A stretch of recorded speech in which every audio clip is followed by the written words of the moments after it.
Hello guys, welcome to my mini blog. কালকে আমাদের first anniversary. আমি তো খুব এক্সাইটেড।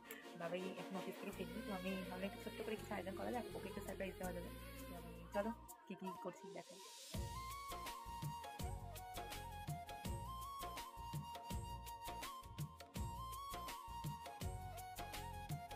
আমার সব ডেকোরেশন হয়ে গেছে, ডেকোরেশন থেকে ছোট্ট করে ডেকোরেশন করেছি। জানি না কতটা কি ভালো হয়েছে, তবুও ট্রাই করেছি। চলো তোমাদের একটু দেখাই আমি সেলিব্রেট ডেকোরেশনটা কেমন লাগলো বলো। আগে চেষ্টা করছি একটা বড় ব্লগ দেওয়ার, যে আমরা অ্যানিভার্সারি সারাদিনটা কি করলাম, কেমন ভাবে কাটালাম। বাবা এসে আছে, এখন বাজে 1:20।